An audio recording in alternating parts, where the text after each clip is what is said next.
कैसे अप्लाई किया जाता है। Tan stand for tax deduction account number, it is 10 digit alpha numeric number. ठीक है, टैन क्या होता है, इसकी फुल फॉर्म होती है टैक्स डिडक्शन अकाउंट नंबर, और ये 10 अंकों का होता है। Required to be obtained by all person who are responsible for deducting और collecting tax.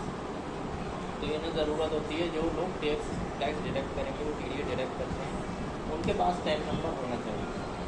Under section 203A of income tax act, इस सेक्शन के अकॉर्डिंग उनके पास टैन नंबर होना कंपलसरी है। It is mandatory to for tax deduction account number allotted by income tax department on all TDS return. तो जो सारी TDS return होती हैं उन पर ये नंबर मेंशन किया जाता है, मेंशन करना कंपलसरी है, टैन नंबर।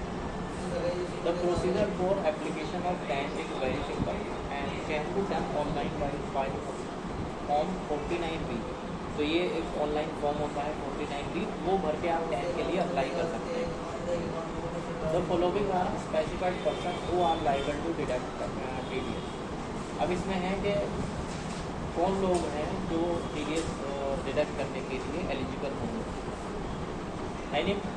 एन इंडिविजुअल और HUF is not liable to deduct TDS.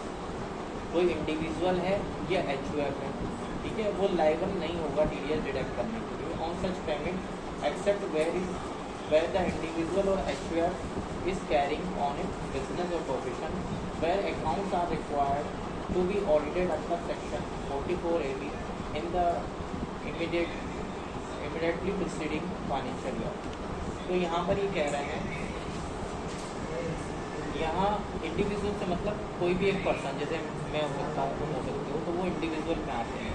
HUF में हिंदू अनडिवाइडेड फैमिली का एक फर्म बनती है जिसमें एक फैमिली के ही उसमें मेंबर होते हैं, है ना, उसे HUF बोलते हैं।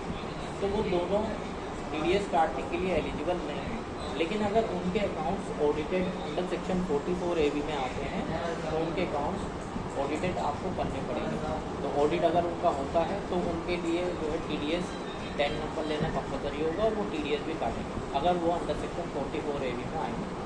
अब 44AB की क्या कंडीशन है, a person is liable to get its accounts audited under section 44AB if during relevant financial year it gross sales turnover gross receipts exceeds ₹1 crore applicable from 13-14 case of a business or ₹50 lakh from assessment year 2017-18 in case of profession। Profession के case में 50 लाख से ऊपर का अगर turnover है तो उनको account audit कराना पड़ेगा। और किसी का 1 करोड़ का टर्नओवर हुए गुड्स के लिए, अगर कोई बिजनेस गुड्स में करता है यानी ट्रेडिंग कर रहा है, तो मैन्युफैक्चरिंग कर रहा है, तो उनके लिए टर्नओवर होगा 1 करोड़ और सर्विस प्रोवाइड करने वाले के लिए टर्नओवर होगा 50 लाख। ठीक है, तो इससे ऊपर टर्नओवर होता है किसी इंडिविजुअल HUF का तो उसे अपने अकाउंट ऑडिट कराने पड़ते हैं। तो अकाउंट्स ऑडिट कराएगा तो टीडीएस भी वो काटने की उस पर लायबिलिटी आएगी। ठीक है, अच्छा, इसके अलावा जो कोई पार्टनरशिप फॉर्म है, कंपनी है, ट्रस्ट है, कोई भी है, उन लोगों के लिए कोई ऐसी 44AB कंडीशन नहीं है।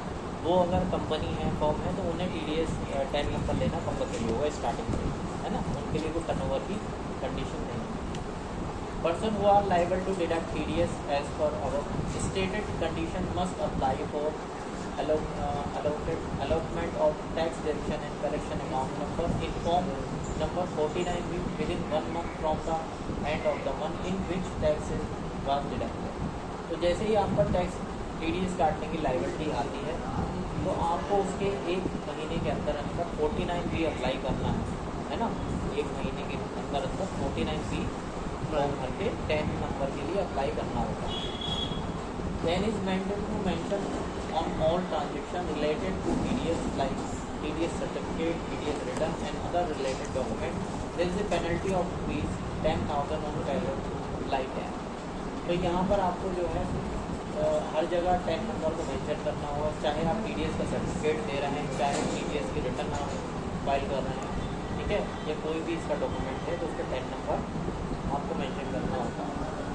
अगर आपके ऊपर लायबिलिटी है टैन नंबर लेने की और आप अगर टैन नंबर नहीं लेते हो तो आपके ऊपर 10,000 की पेनल्टी लगाई जाती है ना। अब इसमें नेक्स्ट है what is TDS certificate?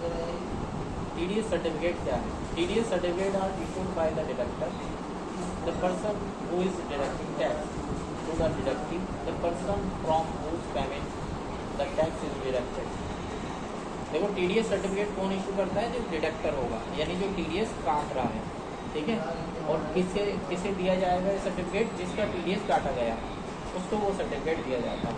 There are mainly 2 types of TDS certificate issued by the deductor.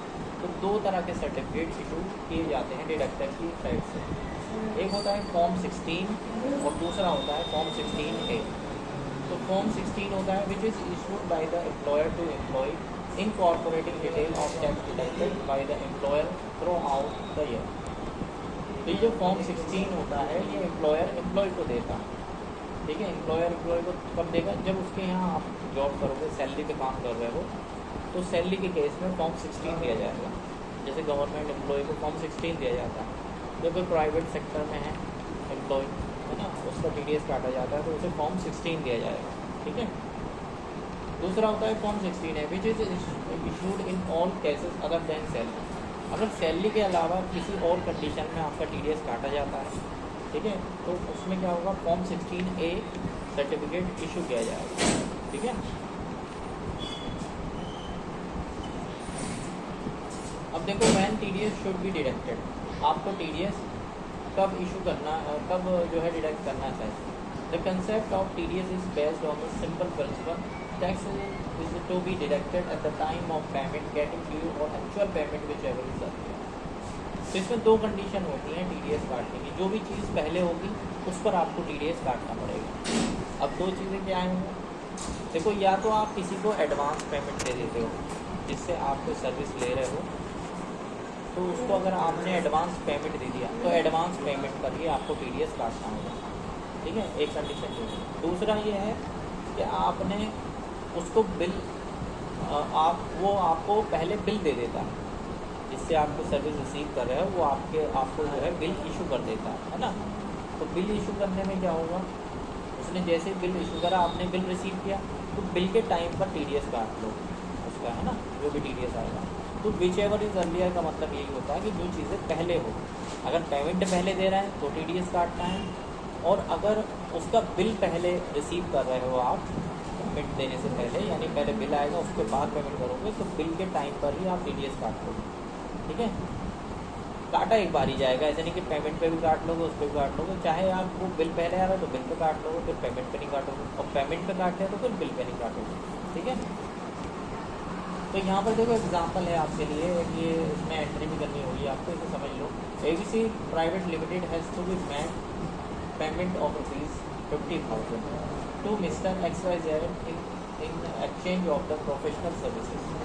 तो यहाँ पर ये ABC लिमिटेड एक कंपनी है, ठीक है। इसने पेमेंट किया है XYZ को। किस लिए पेमेंट किया है? प्रोफेशनल सर्विस का, है ना। 50,000 रुपये का पेमेंट किया गया। तो इन दोनों के बीच में 50,000 का कॉन्ट्रैक्ट है। इसमें 2 कंपनियां हो गई, ABC और XYZ। ABC कौन है? सर्विस रिसीवर है, और XYZ कौन है? सर्विस प्रोवाइडर है, ठीक है। इसमें TDS किसका काटा जाएगा? ABC का काटा जाएगा, XYZ का है, XYZ का काटा जाएगा। कौन काटेगा? ABC, है ना। तो अब देखो उसी से रिलेटेड इसके सिनेरियो हैं। पहला सिनेरियो क्या है? Mr XYZ is to receive the whole amount of 50,000 well in advance before the completion of the assignment. यानी XYZ ने कोई बिल अमाउंट रिसीव की है 50,000 रुपये, है ना। ABC से उसने 50,000 की एडवांस रिसीव कर ली। उसने अभी कोई सर्विस प्रोवाइड नहीं की। अभी क्या हुआ है? ABC ने उसको 50,000 का पेमेंट कर दिया, है ना, इसको XYZ। अब जब ये कर दिया है पेमेंट, तो TDS काट के इसमें जो है TDS का परसेंटेज 10% ही मानना है, तो 10% का TDS रहेगा। इसके हिसाब से आप जो है इसको एंट्री को करना है। पहले ये वाली एंट्री करके बताओ आप, है ना। चाहे आप ABC की बुक्स में कर दो, चाहे XYZ की बुक्स में कर दो। और एक चीज़ ये है कि किसी एक का ही नाम आता है, या तो ABC का नाम आएगा एंट्री में, या XYZ का आएगा, दोनों के नाम नहीं आते, है ना। तो इसमें जो है XYZ ने पैसा रिसीव करा है, ABC ने इसे पेमेंट दिया है, तो अगर आप ABC की बुक्स में करो तो ABC की बुक्स में कर लो, और XYZ की बुक्स में करना है तो है ना, तो एक करके बताओ ये। सपोज ये जो पेमेंट का मैटर था ये हुआ 15 जुलाई इनका, है ना, ठीक है, 15 जुलाई को ये हो गया।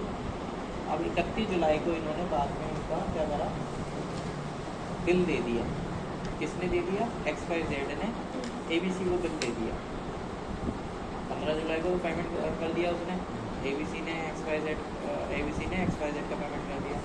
फिर क्या करा, 31 जुलाई को बिल दे दिया XYZ ने बना के, पूरी सर्विस जो 50,000 की थी उसका बिल बना के दे दिया किसको? ABC को। तो अब उस बिल की एंट्री क्या करेंगे? उस बिल की एंट्री करनी है, तो सर्विस का बिल बना के देगा।